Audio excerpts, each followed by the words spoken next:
इतर कुठलेही प्रश्न विचाराल तर बीड जिल्ह्याला तुम्ही अजून खड्ड्यात घालाल.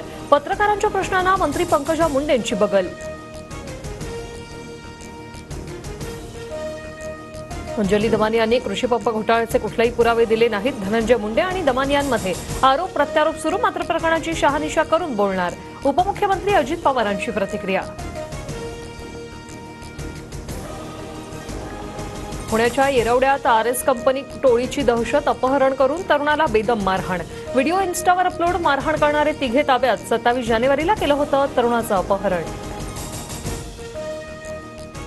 लाडकी बहीण योजनेत 5 लाख महिला अपात्र. शासन निर्णयानुसार अपात्र ठरणाऱ्या महिलांना योजनेतून वगळलं. पात्र महिलांना लाडकी बहीण योजनेचा लाभ मिळणार. मंत्री आदिती तटकरेंची माहिती. सलमान खानच्या घरावरील गोळीबार प्रकरणात दोघांना हायकोर्टाचा दिलासा. संदीप बिश्नोई आणि वाजपी खानला जामीन मंजूर. दोघांविरोधात कोणतेही ठोस पुरावे नसल्याचं कोर्टाचं निरीक्षण.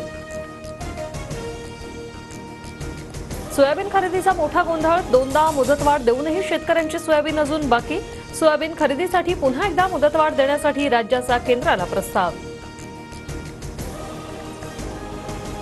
आरबीआयचं पतधोरण जाहीर. 25 बेसिस पॉइंट्सने रेपो रेटच्या दरात कपात. कर्जाचा हप्ता कमी होणार. कर्जदारांना दिलासा.